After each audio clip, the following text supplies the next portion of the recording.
Hello, this is Tammy Blakemore with another episode of Ara and Friends. And today we've got Melanie Fuller with Co-Create Marketing Strategies. She's on to help us get the recording done and actually puts this podcast together. And we've got Bria, and I'm going to let you say your last name because I keep butchering it every time I say it. But anyway, a good friend of mine, we've been friends a long time in the industry, and I'm going to let you introduce yourself and tell us about your consulting company. Sure. My name's Bria Veratis.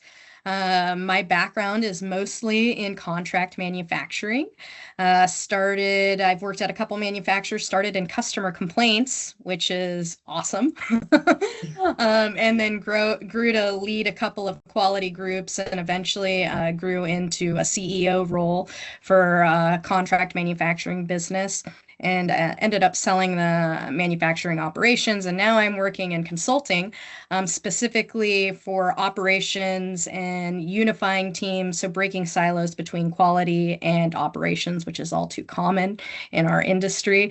And I've worked with Tammy at a couple of different companies, and I've always enjoyed it. She is very knowledgeable and great at educating. So I'm so happy to be here with you. Yes, and you as well. I love the story of a co-quality person moving their way up in the company and a woman. I love that to being CEO and then being able to sell a company. This is just awesome. It just is great for the industry and great for everyone. So I appreciate you even taking the time to be on our podcast and talk about these different manufacturing and quality issues that come up every day. And lots of people need information. And I got a call this morning, and so I thought we'll bring this up and we'll start talking about an answer. And it's about an 80% silamarins material that the C of A from the raw material supplier says test by UV. And so they were asking us to test this material by UV. And we don't have a UV method. The USP, FCC, and AOAC, all these compendial sources that we use test that by HPLC. We'll wait and see what it's like when we test it. But like an 80% UV material, it encompasses all of these characters, no matter what the single ingredient is, where HPLC is very specific to a reference standard and we're just doing certain peaks. So maybe the 80% material would be 40 to 50% HPLC. But anyway, this is the question. So how in the manufacturing have you tackled this? How have you handled this in the past? And like, how would a manufacturer go figure this out? Sure. I have experience with this material or this exact issue in a previous life at a couple different places. Uh-huh. And yes, it'll come out at about half. So making sure that you're looking at whenever you create a raw material specification, you should look at the finished good and how you want to test the finished good. So understanding that UV is very broad, it's a broad spectrum. You're not going to be able to pick out specific markers like you can with HPLC. You'd really want to drive your raw material specification, which every manufacturer should be doing internal specifications to communicate expectations to their suppliers.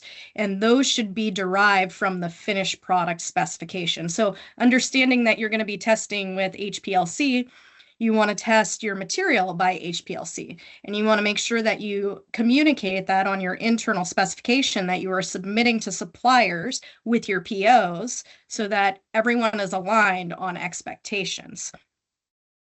All right. So if the supplier in this case sends the material, their spec is not in what your finished product spec is.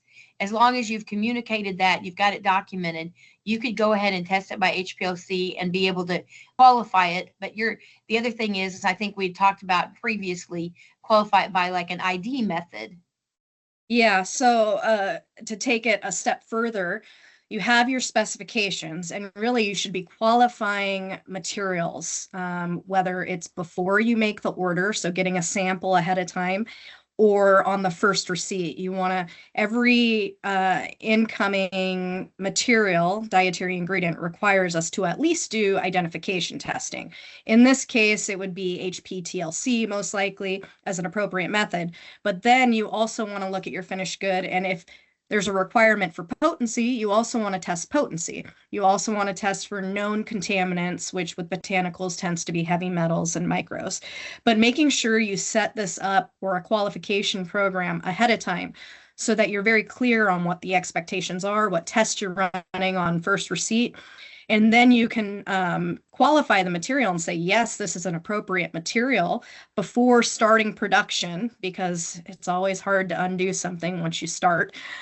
So you want to do it before you start production and make sure that that material does in fact meet the requirements for your finished product as well. And as we talked about earlier, it may be the case that you have to go to a different supplier. It's really common that raw material can't be qualified because the supplier maybe isn't of high quality. Typically, it's an indication if they're testing materials by UV that you're probably going to need to move to a different supplier. Yeah, a lot of times a lower quality supplier will, have a lot of UV raw materials which can't be quantified in the finished product. Something that we've talked about in the past.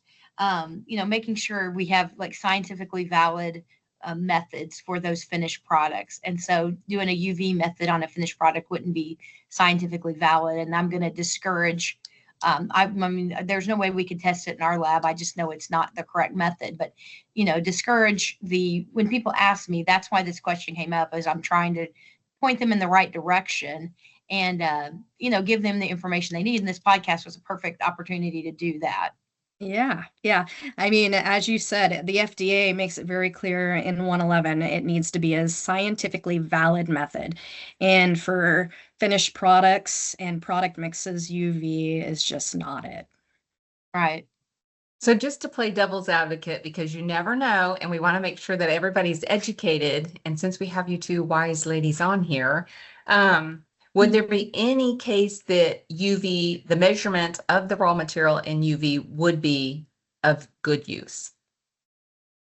I mean, possibly if it's a very simple blend, maybe but in most cases, a UV method is going to have interference, probably even for maltodextrin. So I don't know. I mean, this is where compendial methods come in play.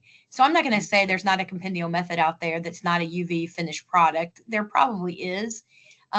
Anyway, it may not be updated or whatever. So there may be an instance, but in most cases, you're going to want that more specific reference standard on your HPLC and then use that reference standard for your marker testing in that finished product.